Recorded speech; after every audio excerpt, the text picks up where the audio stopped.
Haiti. And then we have we had to make a last-minute change on the third speaker. Colombian Senator Cepeda unfortunately was not available for personal reasons, and we have now been able to replace him with one of our colleagues, Dr. Antoine Perret, which actually wrote his dissertation on private military and security companies in the Americas and the inter-American system. So who, not only is a colleague, but really is somebody that knows the region very well, and will be able to complement more from maybe from a regional perspective the interventions of the first two speakers. With that, I would like to turn over to the first speakers.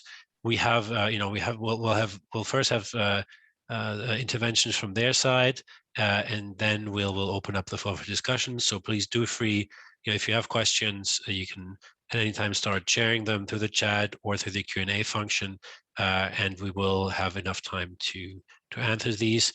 This is a public event which we'll record, which is being recorded, and which we then will make available on DCAF's YouTube channel, so that persons who have not had the possibility to participate today will be able to also look at it.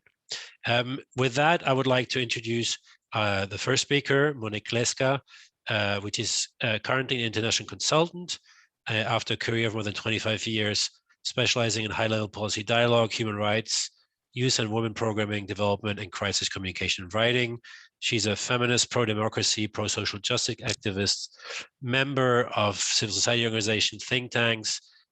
She also had a distinguished career with the United Nations Population Fund in Niger. She's been a founding member of a communication special event firm in Haiti. She's worked for UNICEF Haiti. Monique, I'm sorry, I'm cutting a bit short your CV, but it's just because there's so much there. Like, we could talk about it all day. So just to say, we have, a very knowledgeable person. I would say, bachelor degrees in philosophy from Howard, a master's degree in journalism.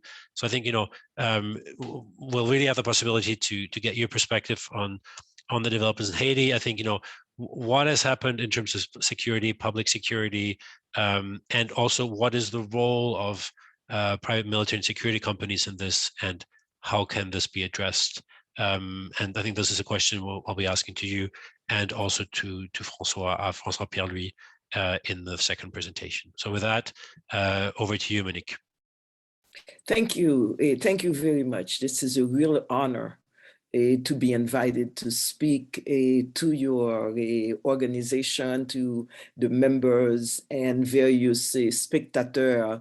And I'm also truly honored to be on this panel with Professor François Pierre-Louis, who I have met on a previous occasion. And I will speak mostly from a personal point of view and give an overview of what it is like in Haiti today and the context. In essence, I am a prisoner. In my own home, a few months ago, I stopped my evening walks around the neighborhood when a kidnapping occurred up the road.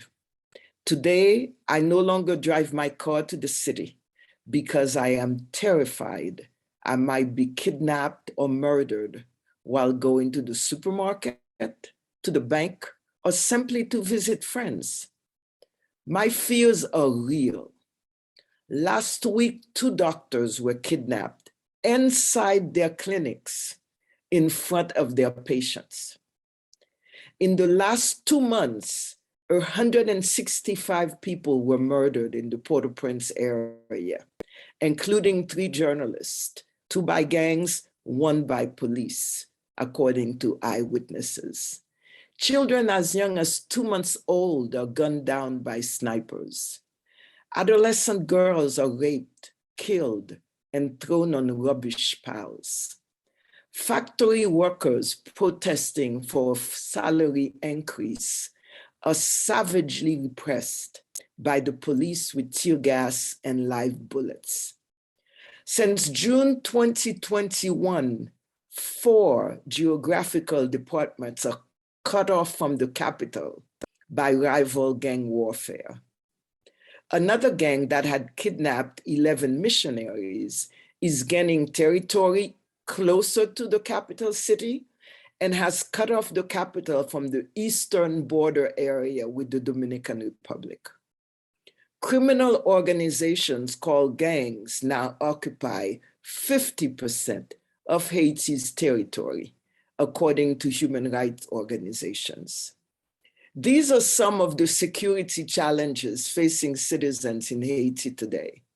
That is, in addition to the 46% of Haitians facing food insecurity, which means children are going to bed hungry tonight. I am filled with indignation. I go to sleep every night and wake up every morning with pain and anger. And yet, in the middle of this overwhelming chaos, I yearn for democracy. As terrorized as I am working with other dedicated citizens to build a human rights-based democracy as part of a commission to find a Haitian-led solution to our profound crisis. Haiti was known as the Pearl of the Antilles. Now it is known as the kidnapping capital of the world. My country is under siege. At least 950 people were kidnapped in 2021 for ransom. Some of these were killed, others were raped or tortured in captivity. Families have had to sell their possessions and borrow enormous sums to pay the ransoms that are the traumatic reminiscences of slavery. It is state-sponsored terror. All the security experts, including a former police chief and an ex-justice minister, have said publicly that the gangs work with and for government to keep power. By Moise's name definition, Haiti is a mafia state run by drug and armed traffickers. The Haitian state is incapable of protecting me, my neighbor, the factory worker, the journalist, its citizens, in essence. No, rather it is that the people in power in the Haitian state today do not want to protect us, its citizens. Our human rights are violated every day. We Haitian citizens are under constant threat. The security challenges are enormous. What to do? If I had money, I would have an armored car.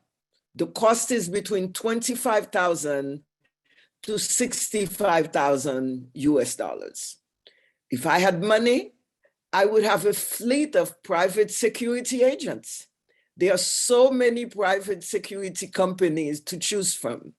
But let's be clear, it is not the number of security agents that can protect one. The president of Haiti was killed in his bedroom. Yes, the man considered to be the most protected person in the country, with close to 50 security agents armed with multiple submachine guns, was assassinated in his bedroom.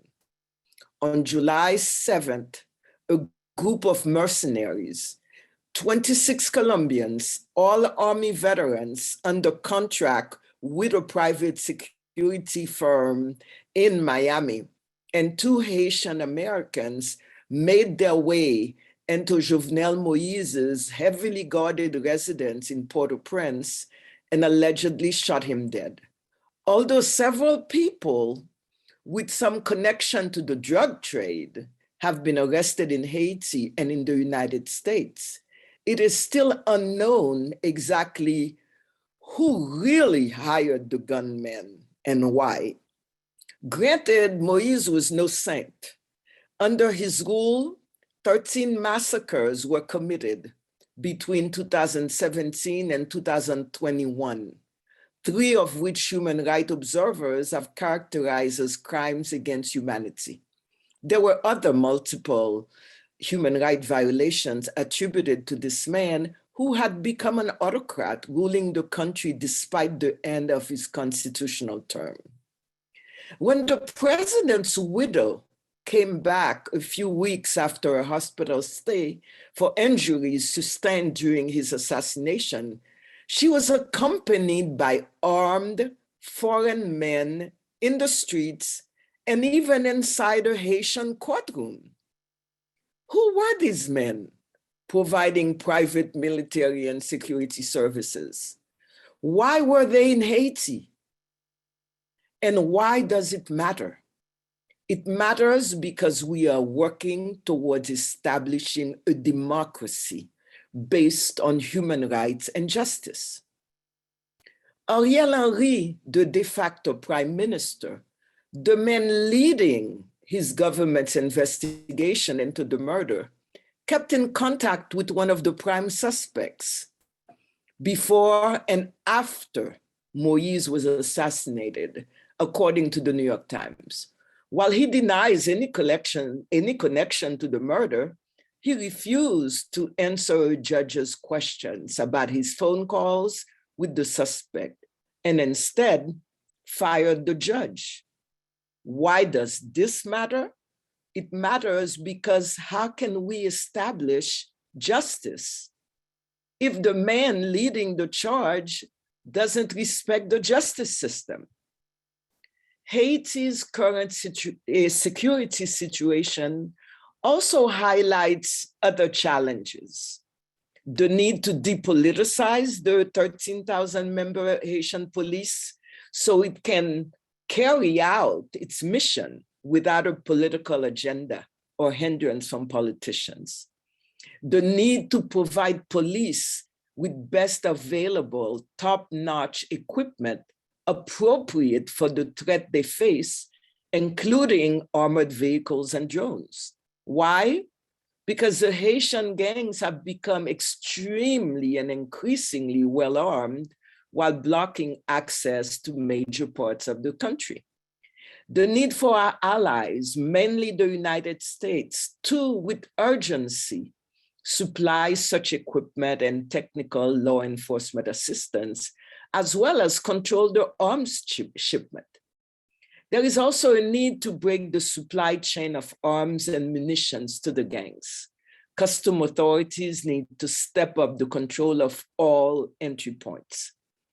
A few months ago, a man with an army uniform was arrested driving a stolen car filled with weapons.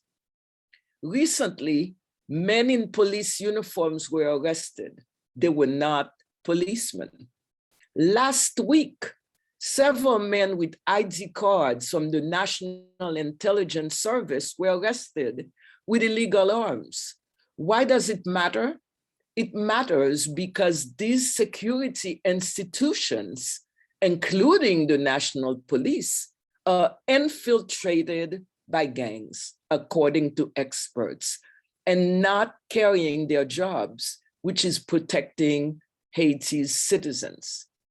Yes, today, we Haitians are under siege. Today, Haiti finds itself in a situation of exception. There are no legal, constitutional provisions for the situation we find ourselves in today. We are in a constitutional void.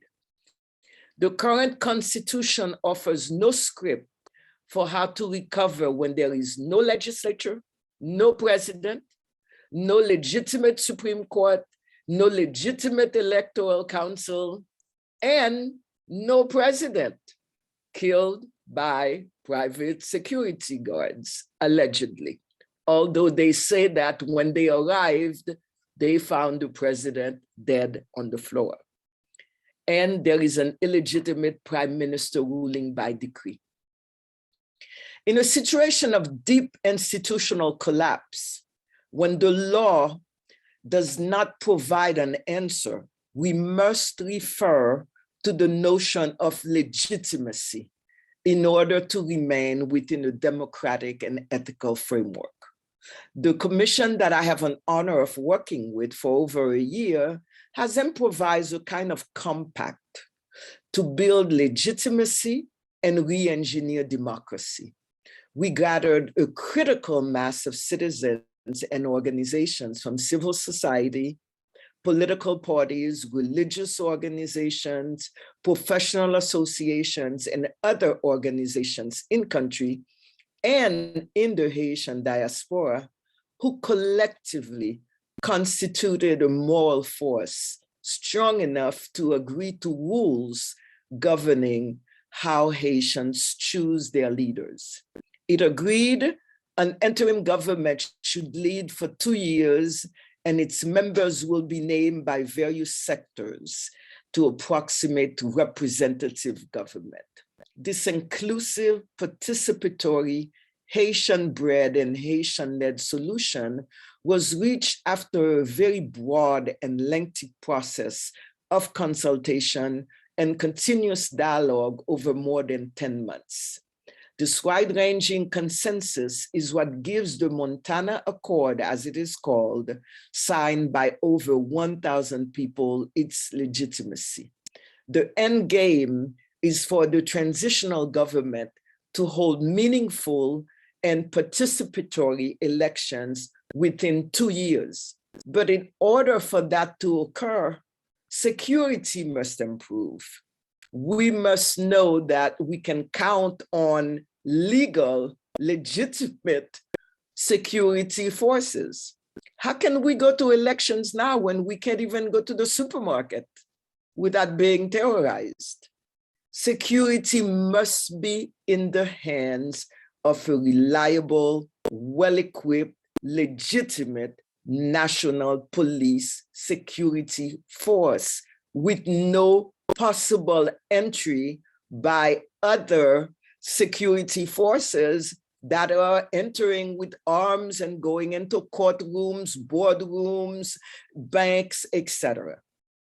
And the international community must stop harassing us to push for quick elections and must respect our solution that proposes concrete, consensual measures for the path forward.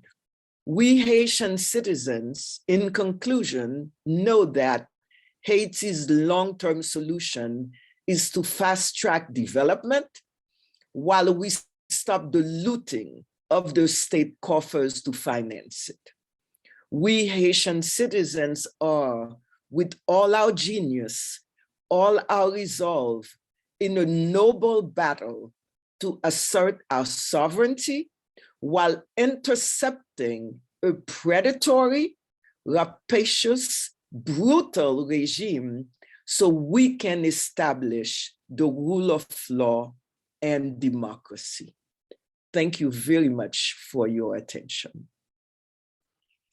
Thank you very much, Monique, and thank you for this quite vivid image you've given us. And I think talking about the challenges and the real problems there are with public security, which then have also led to a mushrooming of other actors. You said yourself, I'm paraphrasing, but if you would have more money, you would buy a private car, an armored car, and you would have private guards, and so there's a whole spillover effect also coming out of the public security challenges that then also lead to an increase in private security. And if I understand you correctly, in an ideal situation, security would be provided to all free of cost, and that's not the case right now. So I think that's one of the. Thank you, Ree, for pointing out one of these key drivers of that is driving private military and security services. I would want to pass on now first to our second speaker, which is François Pierre-Louis, who will also, I think, share with us his perspective. Maybe coming in from slightly different angles, but also his perspective on the evolutions in Haiti. François Pierre-Louis is a professor of political science at Queen's College at the City University of New York, with research interests that include immigration, transnationalism, and Haitian Caribbean politics. He's also been a senior advisor for the Haiti CUNY program to the Chancellor of the City University of New York from 2011 to 2015. But I think next to his experience and position as an academic, as a researcher, he's also been actively involved in a number of significant political processes in Haiti. He served in the private cabinet of then President Jean-Bertrand Aristide in '91. He's been on the senior staff of Prime Minister Jacques-Edouard Alexis from 2007 to 2008. So, we have somebody as well with us who not only, let's say, talks the theoretical language, if you can say, but also talks the practical language as well, and has been involved with serious intent to strengthen the government and the state of Haiti. So it's a real pleasure to have you with us today. And without further ado, I'll pass the microphone over to you. Thank you, Jean-Michel, and salut Monique, and everyone on the panel. I don't know if I can follow the tough act of Monique as well, because, as you know, she's very good and strong leader of the democratic movement. My talk today is on the private military and security companies. I call it a new frontier in the regulation of failed states, and I look at the case of Haiti. On July 7, 2021, the world woke up with the news that the president of Haiti, Jovenel Moïse, was assassinated in his own bedroom. The killers defined the walls of security that were established to protect him and his family. This was not only shocking, but how he was killed was even more appalling. To understand why and how Haiti, the first independent Black nation in the world, came to this tragic situation, one would have to look at the country's past, the failure of its leaders to build a responsible state, and the role of the international community played in enabling fair leaders to rule the country. I will not use this precious few minutes to talk about Haiti's history. Rather, I will just recall that the country's modern troubles began after 1986, when the population mobilized to overthrow the Duvalier regime, which ruled the country for 29 years. For an extended period, Haiti experienced a series of provisional governments that undermined democracy and the rule of law. In 2006, it held presidential and parliamentary elections under the auspices of the UN. These elections led to the installation of a legitimate government with President René Préval. In 2011, the country faced another turmoil when René Préval's candidate was forced to concede to another candidate.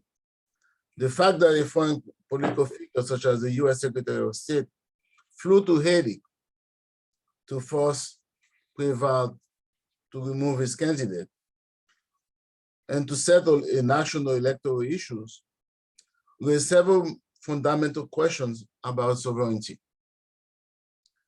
the limits of the nation state as we know it, and the interventionist role of foreign powers as a last resort, especially when the local elite is unable to find the common ground required for it to effectively manage Haiti's political space.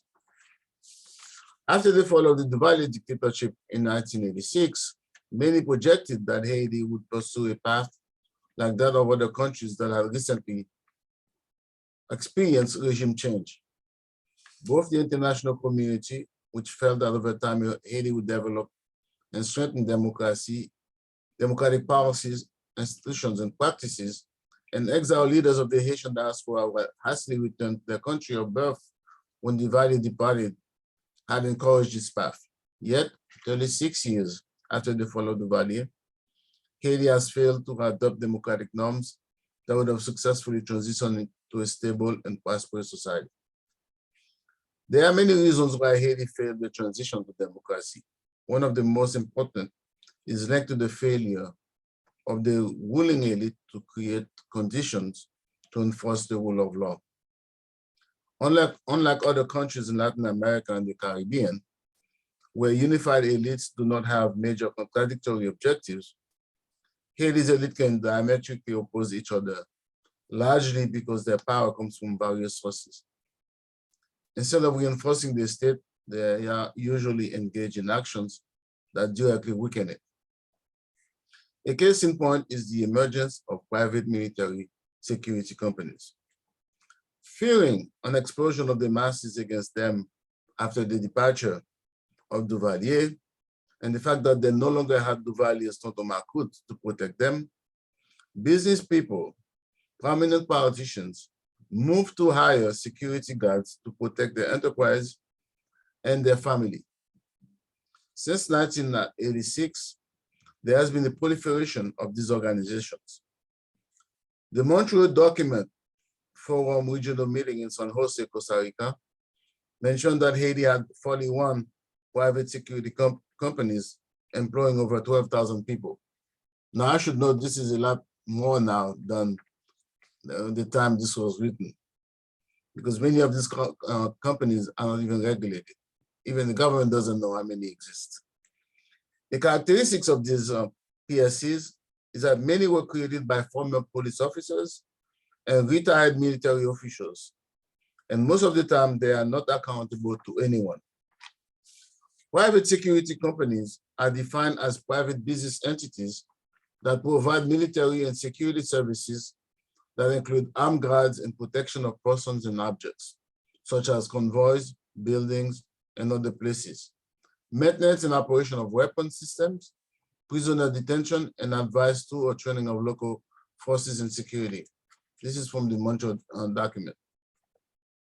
As the foundation of Haiti key institutions deteriorated since the fall of the Duvalier regime and the installation of provisional governments, private military security companies began to supplement the police force in providing security to factories, private residences, and businesses of the ruling elite.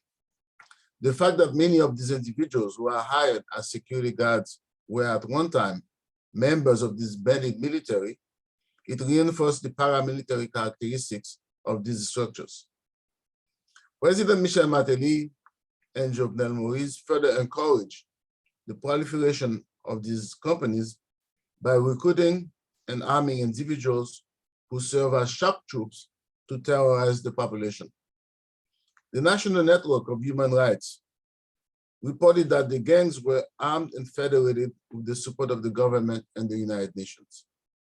The role of these gangs is to terrorize those who live in the slums.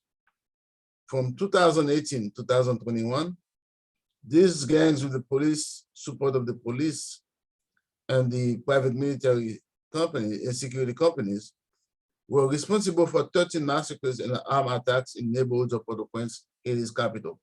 And as Monique just mentioned, these have been updated given the terror that has taken place in Haiti in the past few months. These massacres at that time caused the deaths of 487 people, 129 people were disappeared, including 33 women. Regarding the action of private military security companies, Patel, who worked on that, mentioned that the issue of accountability remains, since neither the Code of Conduct nor the Montreal document provides effective remedies in case of human rights violation. This is a classic case in Haiti. Despite the outcry of human rights organizations against the massacres the gangs and the paramilitary forces inflicted on the population, no one in Haiti has been punished.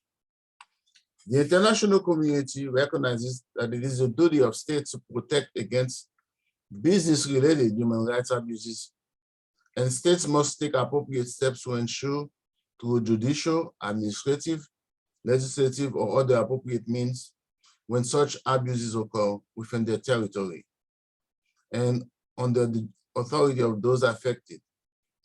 Although international institutions have called for the state to regulate and control private military security companies, the question that comes up in the case of Haiti is what happened when the state collapsed. As we have experienced since Jovenel Moïse was elected in 2016, Haiti's state institutions have completely collapsed. The final nail came in 2021 when President Jovenel paralyzed the judicial system by firing members of the Supreme Court. And prior to that, he did not hold any parliamentary and municipal elections to renew the terms of the elected officials. As a result, when he was assassinated, there was no official in any of the three branches of government who could replace him legitimately.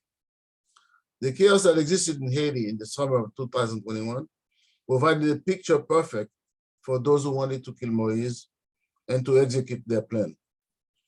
Anyone who barely follows the political crisis in Haiti knew that there was a plan to overthrow Moise months before that. Moreover, the presence of Colombian mercenaries in Haiti was not a new phenomenon. A month prior to Moise's assassination, members of the ruling elite of the business class who live in the suburbs of Port-au-Prince had hired these mercenaries to put down the gangs that threatened them. Some of these people bragged to the media how they successfully stopped gang leaders from invading their neighborhoods. They even taunt the gang leaders by daring them to come back again in the area. In failed states like Haiti, private military securities are used to control the restless population that is seeking the right to become full citizen. Many times, the violence inflicted on the poor is intended to dislodge them, especially if they live in prime real estate areas that corporations want to develop.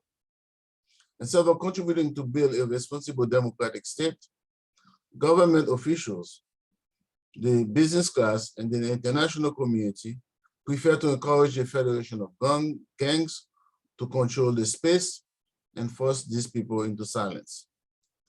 The only way that private military security companies can be regulated is if there is a responsible state.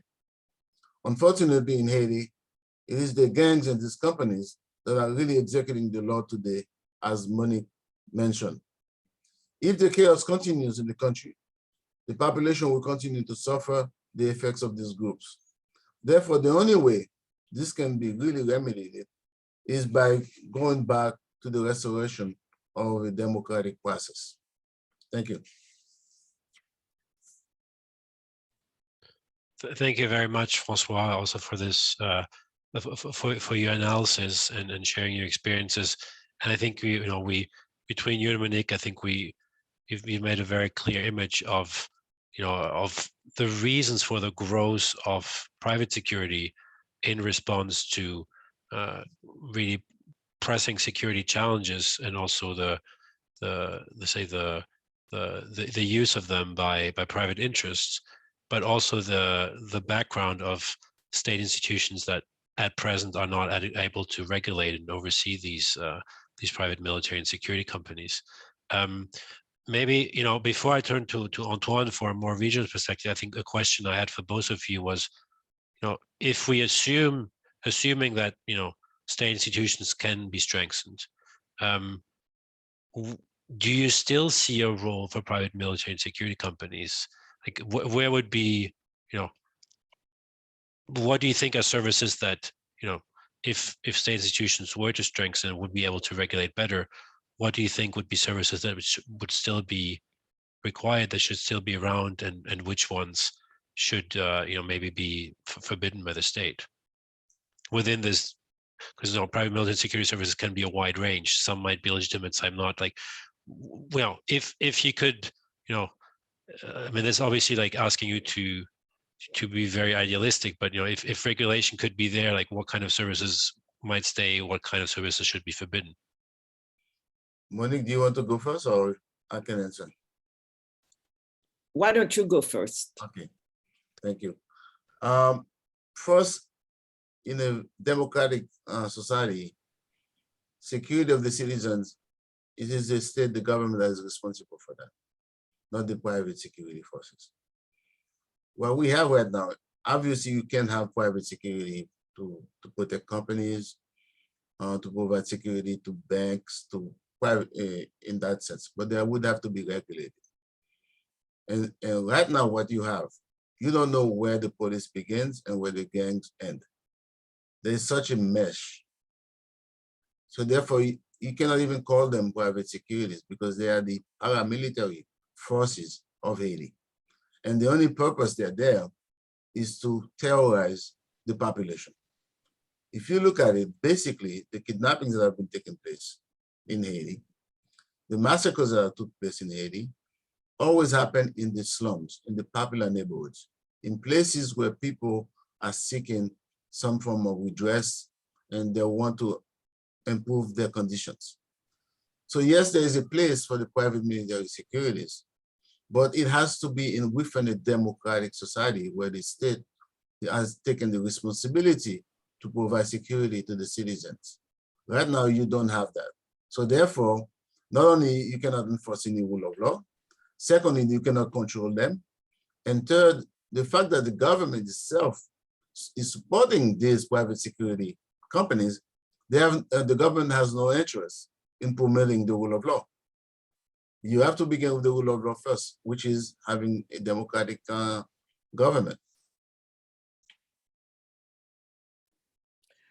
If I may add some things, a few years ago, I think it was 3 years ago, it was on early morning, the police arrested well, we call them mercenaries. They were white men with arms in huge cars that were around the central bank. And so, you know, everybody woke up, it's like, what's going on? Why are white men with arms around the central bank? Would they be robbing the central bank? Why foreigners? Then they were arrested, and then we heard there were phone calls coming from the palace, from the minister, and within hours, they were released. 2 American embassy people, and they were flown into Miami. To this very day, we do not know what happened. So you have that aspect, and linked to one of the examples that I mentioned, whereas Mrs. Moise, when she came back with armed white men with arms going into a Haitian courtroom, and they went in. Now, who are these people? Who regulates them? Who lets them in? Who verifies that their arms are legit? Did they come with the arms? Or did somebody inside give them arms? What is the role of the US Embassy? Because they were Americans, nobody knows, so you have that. Now, where I live, the neighbor to the side has a private security company. The one further up doesn't. The one further up does. Going down, there is one guy who doesn't have private security company, and then there is another one who has built a smaller house, really a small house for private security, where they have their bathroom, they have their this, so they have an abode there for a private security company. So you have the Haitian private security company, so you have that. Plus the examples that I gave with, you don't know what uniform. When I see a policeman, I am terrified because I really do not know, is he a policeman, a real one, a fake one? Is he working for the Minister of Interior, whatever? So I think I gave all these examples to say that we need to know who is who does what. And as Francois Pierre-Louis said, only when you have a democratic working state that abides by the rule of law, because careful, Jovenel had just arrived when these people were looking around the central bank, and a minister had gone to greet them, and they were in state government cars. So even with the rule of law, you still had that. So yes, there needs to be regulation. It needs to be transparent. And we need to really work on that so we know who is a mercenary, who is not a mercenary, who is the police, who is not the police. So bottom line, yes, we need regulation, and we needed it yesterday. Thank you. Long answer, but I came around to it. Thank you. No, and I think a very clear answer, and I think that's, you know, from both of you. Thank you for that. I actually think that makes a good bridge to transition over to Antoine. I think, you know, I had a pre-discussion with Antoine a bit this morning on, you know, what he would contribute, and I think the interlinkages, I think, between, you know, organized crime and private security, and all the interlinkages or gray, even overlapping, I think it's something that, you know, was one of the key things he also wanted to contribute. So I think with that, over to you, Antoine, and after that, you know, for all the audience, we'll open up for the Q&A session. Thank you very much, Jean-Michel. First, I'd like just to say that I'm sorry that you will listen my speech instead of Senator Cepeda, which would have been like really more passionate and more on the ground of what is going on in Latin America. What I will try to do now is take a step back from Haiti and look at private security and military companies in the region and the regulation in the region, and maybe explore other like responsibility about what happened last year in Haiti, and not just focusing on the states and the failed state in Haiti, as you've discussed already. And I think also to start, I would like to say a couple of few points that are directly linked to what you just answered to the questions and the question Jean-Michel asked. And I think it's important to like go out and like not look only IT and that, and think that private security are not like the problem per se. And international law actually does not require that security is provided by public entity. It's under the government, and the government is responsible of providing security, but and controlling the security, but it can be provided by a private actor if the government has the capacity of like monitor, control, and like oversight really their activity. And I think that's an element that pushed really me into the argument that private security could be useful if well regulated, if well controlled. And then that's just for the start. And then I'd like to take the discussion in looking at history and looking at how in the history the humanity have regulates the private actor in armed conflict or in like complex situation, like looking at mercenaries, looking at private security, and etc. And I think it's also like interesting to see that since we have literature on war, we have participation of private agents within those war. And those mercenaries, they were just like professional soldiers hired to serve in like foreign army, and that was really common. Then the mercenarism like expanded during the medieval period.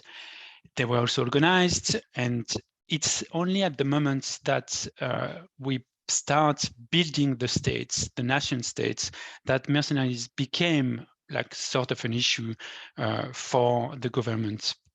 And we never actually forbid the use of mercenary at the international level. It was always at the domestic level. We had an international convention on piracy, but not on mercenaries. And mercenaries came back to the international scene in the second half of the 20th century. And I like to call them vagabond mercenary because they were like going around mostly in Africa and like working against like national liberation movement. And those mercenaries were heavily condemned by the international community. And the international conventions against the use of mercenary is like created against them, which is, I think, quite interesting because we are stuck now with that definition of the mercenary in international law, but they are actually just like one type of mercenaries. And just to bring back to Latin America, I think it's also important to see that they were mostly in Africa, but we have some example in Latin America. And the most, or the strongest example of that is Darren Klein in Colombia, who came from Israel to train paramilitaries in Colombia. And then we have, after the wave of vagabond mercenaries, we have the phenomenon of private security and military companies, the PMMCs. And that's started in the 90s and were more like visible in the 2000s, and like in Sierra Leone, Iraq, Afghanistan. And I like to call them the Western private military and security companies. And the Montreal document is the international answer to that phenomenon. It's the first answer because after the Montreal document came the International Code of Conduct that are also linked to that wave of private agents working in armed conflict. And I think that's, for me, the starting point where we have in Latin America a new wave of private security, and we have through different cooperation, military cooperation from the US and many countries in Latin America. We have the Plan Colombia, we have the Merida Initiative, we have CARSI, and all those US cooperation plans were to fight against mostly drug trafficking organization and became also like the organized crime that we know now. And this movement, or this wave of privatization or international intervention of private military companies in the region is, for me, the start of or the ground of what happened now, or what happened in Haiti last year, is that we have all this cooperation, and those US private military and companies trained military on the different country.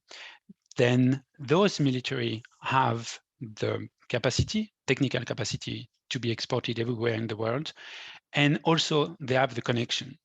And you can see after the start of the Plan Colombia 2000, and when the Iraq War starts, you can see a growing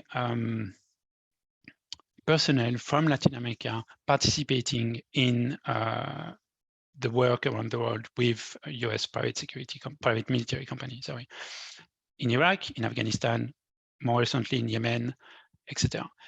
And so these connections are made. The technical capacity exists also.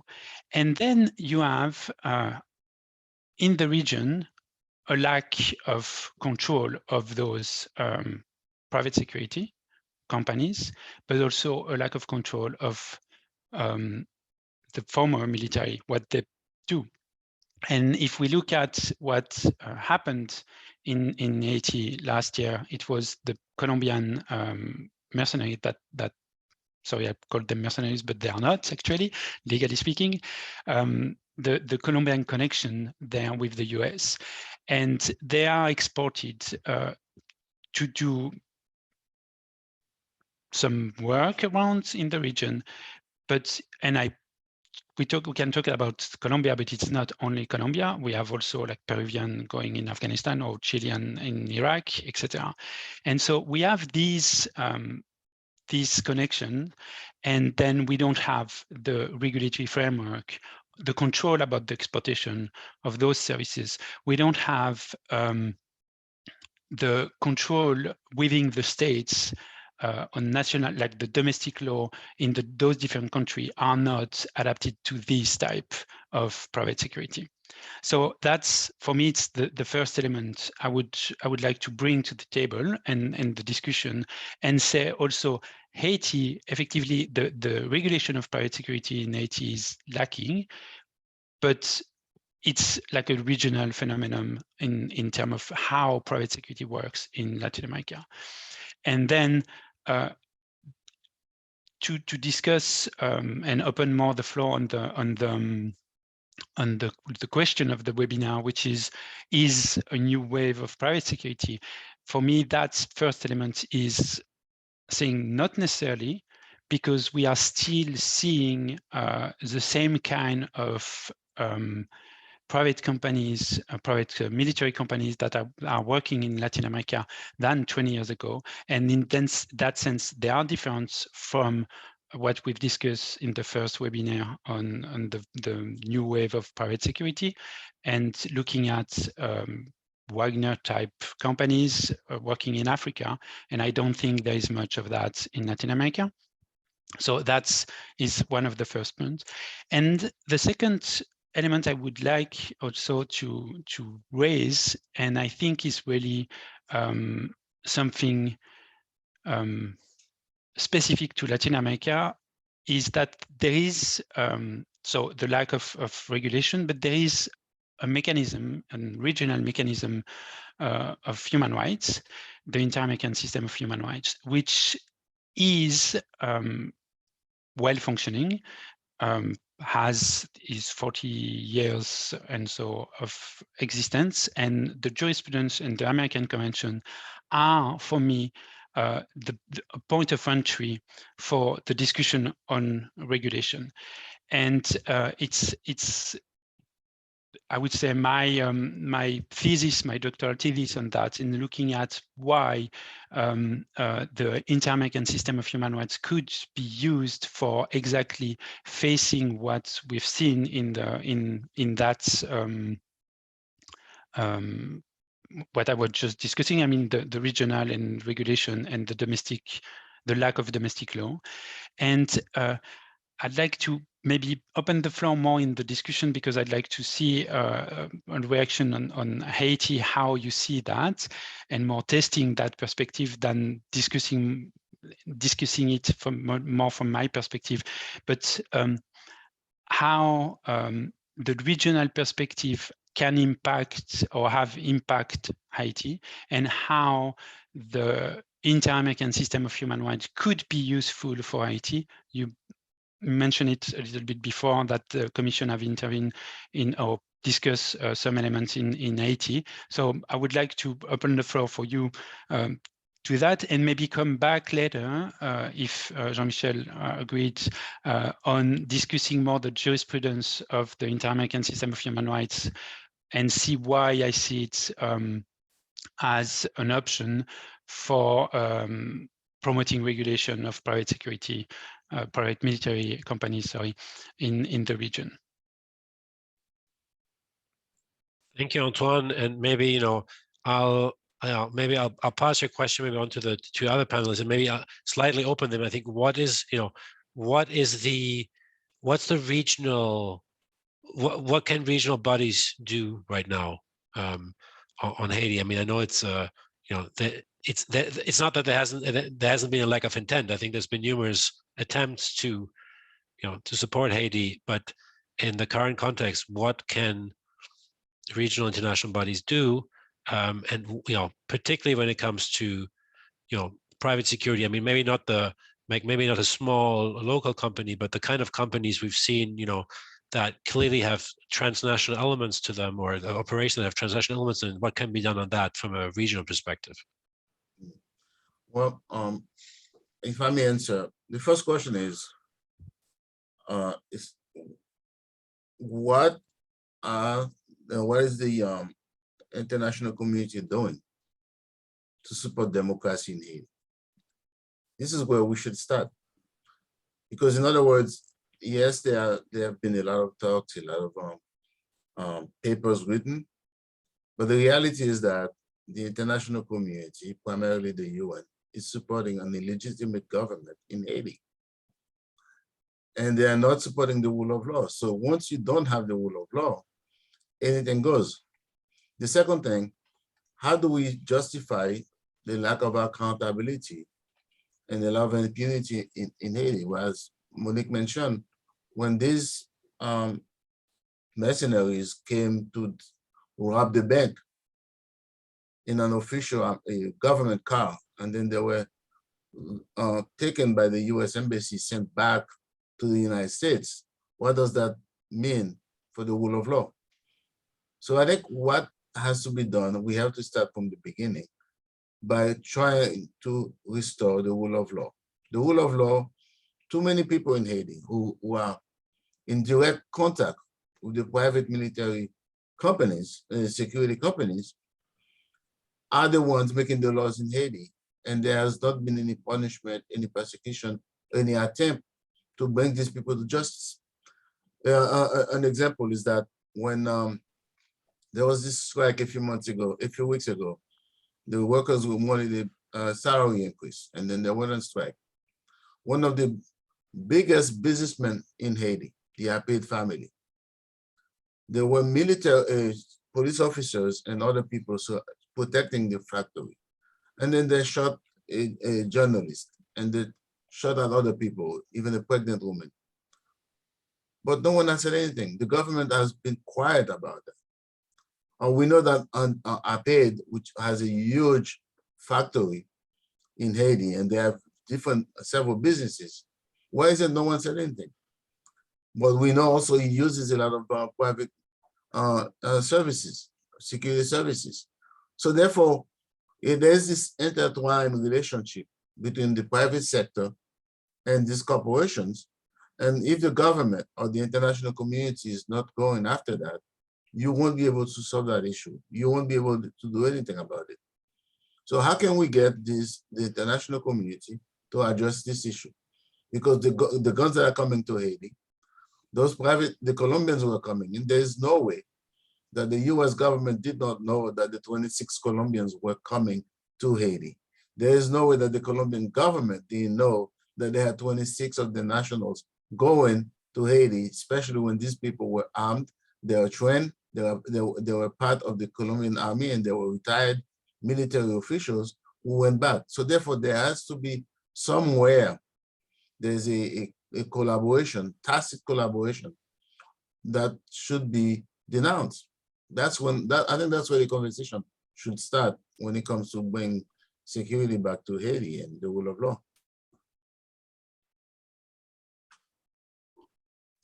Thank you, Monique. I wanted to, thank you. I think as Francois Pierre-Louis said, first things first. Now we are in total chaos, total constitutional void. We need to first establish the rule of law, and we need to get the major institutions working. And the idea is to have a transitional government for 2 years, and then to be able to hold elections within that period. That is what is being proposed. Now, the police, 13,000 member police force for about 11 million people.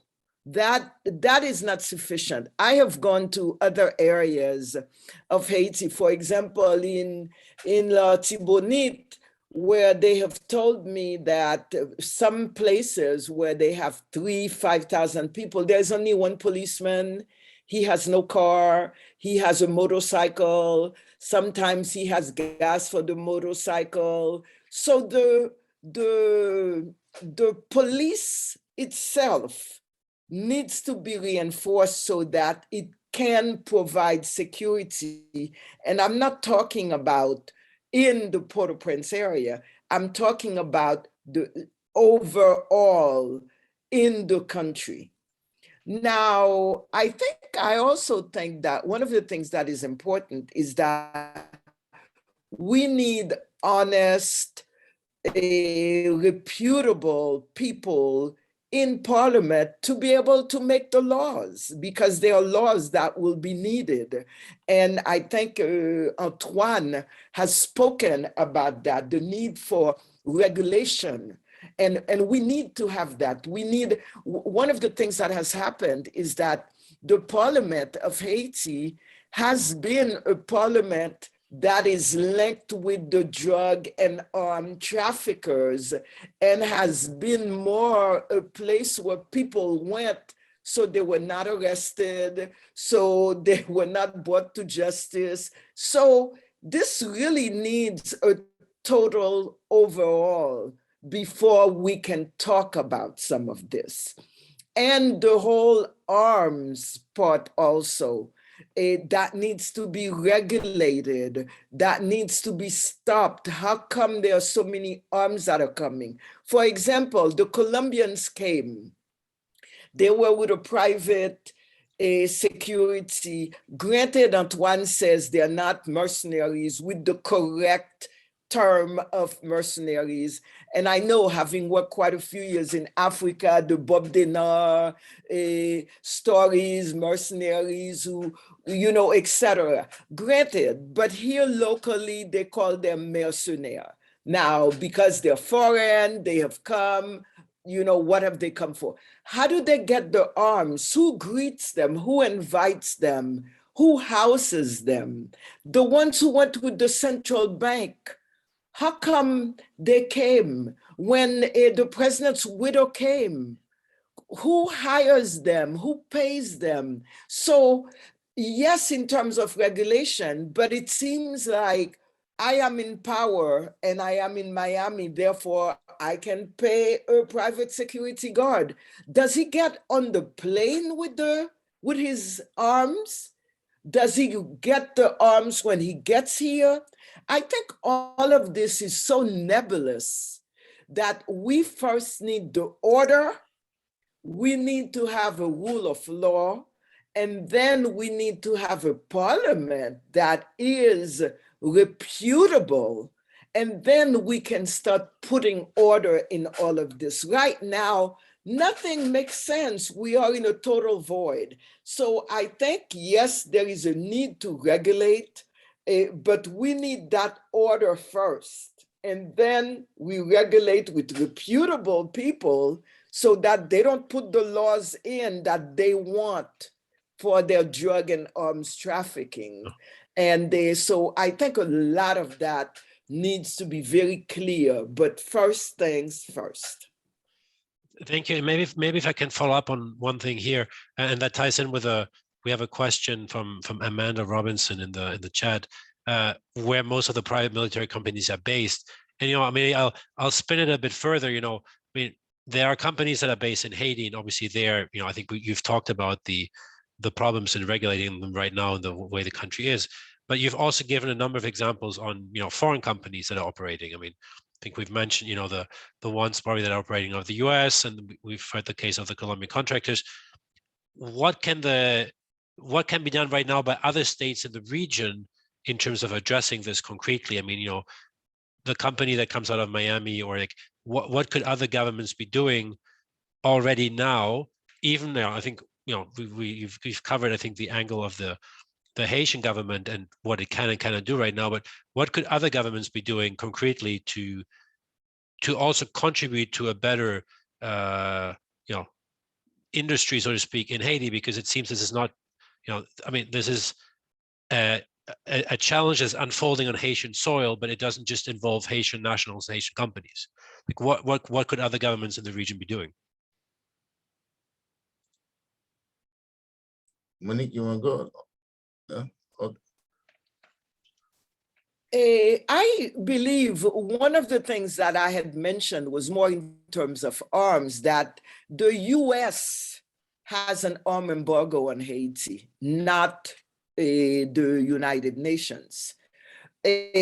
So one of the questions that I asked a few minutes ago was, what does the US do to control arms coming into Haiti? Because Haiti, all the proliferation of gangs, where are the arms coming? So I do believe that because we are so lax in what we do and in country, that others probably tell themselves, well, why should we bother? You know, I mean, it's like free reign.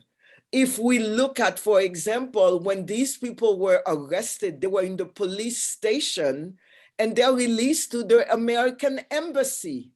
There is the impunity, not only at that level, but there also. So I think there is that aspect of, yes, if they are in the US, we regulate, but once they're in Haiti, I mean, the United States president called Haiti, excuse the language, a shithole.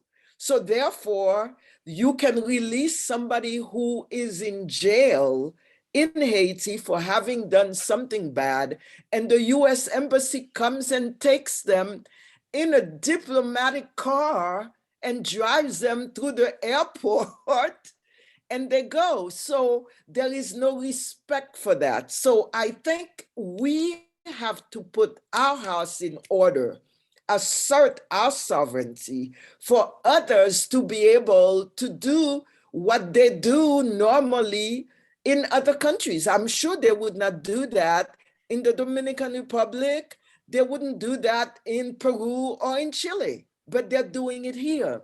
So I think a lot of it, yes, it's not up to us, but a lot of it means that we must first put order for others to respect that and to say, let us follow our own protocols. So I think that is the case. Now, having read, there was a very interesting article that the New York Times had published right after Jovenel Moise's assassination about the thousands of Colombian military who have a pension equivalent of probably less than $100 per month, and who have skills that they can use. And so what do?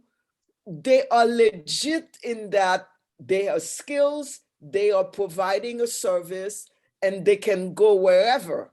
But it is up to their states to regulate where they go, how they come in other countries. So I don't blame them for they're looking for work, because there they were fighting a huge war with the FARC. Peace has come, and you have children, you have a wife, and you have a pension. So what do? So you're looking for work. So that reality. But the second part, it's the different where you're going to work and who hires you, who has to do their due diligence so that that can be done legitimately and legally. That's it. Yeah. I think the question that you raised, Jean-Michel, and the comment that Antoine made about the regional cooperation, there is a traffic. I mean, it is known that there is a traffic between Jamaica and Haiti, whereas the drugs go to Haiti and the guns go back to Jamaica. Like, this is a well-known traffic. The Jamaican government has already done much to prevent that from happening. The Caribbean community, CARICOM, the way they see Haiti, and they say the way, unfortunately, has happened is that Haiti is a basket case. That's quote unquote the reality, as if nothing can be done. But the reason nothing can be done is because Haitians have not been given the opportunity to choose their own leaders. The Haitians have not been given the opportunity to establish the rule of law. Every time an attempt is made to do that, there's either a coup, there's either turmoil, there's either a process where everything falls apart. So therefore, the Caribbean community can help you as much as you can help yourself, as Monique mentioned. There is all those international cooperations agreements, all different things that Antoine mentioned. But why is it the Colombian government allowed the mercenaries to come to Haiti, knowing full well that Haiti is already a troubled nation? Why would you add more of that? I know that the Colombians, are looking for work, but the fundamental things we have to look at, the role of these security companies is to oppress the majority of the Haitians that are fighting for democracy. That's the bottom line. It's not that they're providing security in a law structured society. They are there to oppress, to terrorize people that are saying, we don't want the system to continue the way it is now. Look at the massacres that took place in the slums. Look at the mercenaries went up to the suburbs of Pétionville to protect the rich people. So therefore, it's not a question of these people coming in to enforce a democratic process. In other words, they undermine it by coming and violate all the laws that should have been applied to them. So I think that's the other question, and we should be asking ourselves, why is it that Dominican Republic didn't say anything about that? Jamaica did not do anything.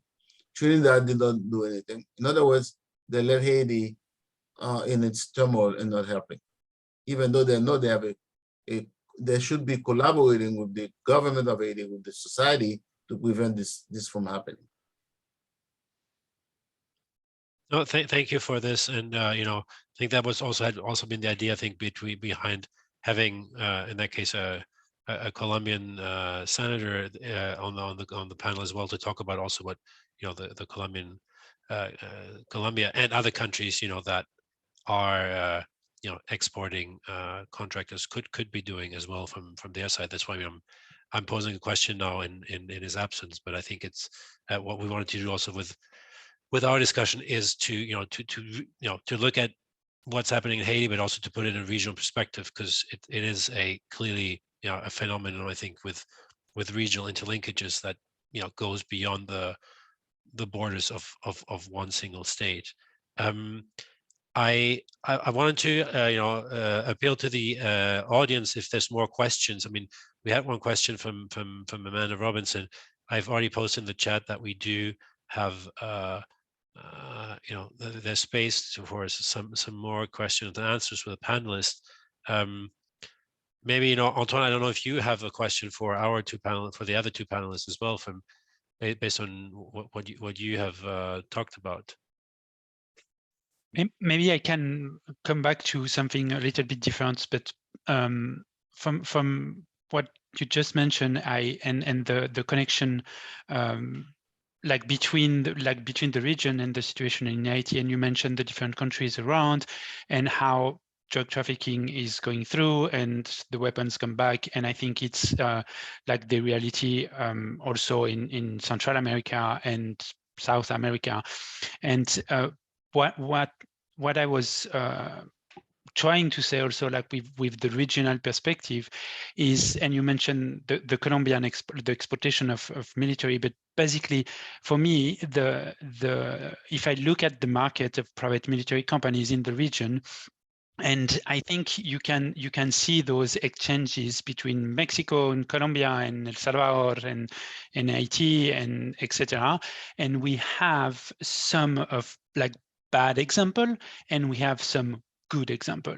And I think the Haitian one last year is one of the really bad example, but we have also a tentative of coup in Venezuela, where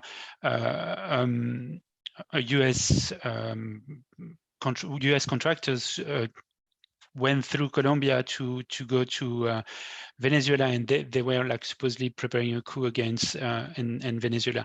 And for me, all those connections, all this market of private security have involved in that because 20 years ago, we had those connections between the different countries and the different type of security. But because we don't have this regulation at the domestic level in each of those countries, and we haven't looked also at the regional level how that is connected, we are in a situation where the organized crime took advantage basically of those connections and those the private security markets to do whatever they want, and took the lead on using those private security or private military companies. And I think when I look at the region, and I'm like saying that we really need to push for more regulation. What I mean is more regulation like at the domestic level, but also how the government could promote a rule of law at the regional level and exactly help or be in solidarity with the situation in Haiti in that case. And I think one of the elements I really see, and I would come back to the Montreal document, and that like each state's involved in the use of private security have some responsibility. I'm not saying Haiti has no responsibility of what is happening in this territory. Absolutely, yes, they have, you have, but then the home states, to take the language for the Montreal document, has some responsibility to control how its people or its companies are providing security or like security services abroad. And I think that is what is really lacking in the region. If you look at the different legislation in the different country, and it is not only Colombia, it is really like in each of the country of the region, you don't have a regulation about exporting security services. And basically, it's the message for me is that could really be helpful also for Haiti and the situation in Haiti. Okay, I think with that we, François Pierre has to leave for another meeting. So I would, for now, probably, I think we've covered a lot of ground. I think there's some food for thought here. I would like to thank Monique and François both for their contributions and for their passions, in talking about their country. Antoine as well, maybe from a more less implicated personally perspective, but also very helpful, I think, in terms of the regional perspectives. And for us, it's part of as I said, part of the series. We will be, we are also working at the region level with institutions to precisely strengthen the regional framework. We also probably will publish a paper later this year on this regional connections and what could be done on that. So stay tuned to that as well. But for now, thank you all, and we do hope to continue the discussion. And we'll make sure to send around an email after to all of you that showcase also a bit our expertise in terms of private military security companies and what could be done, and like what tools are available from our side to support states in strengthening the rule of law, as you all have said. And thank you very much. Thank you very much. Thank you. Thank you.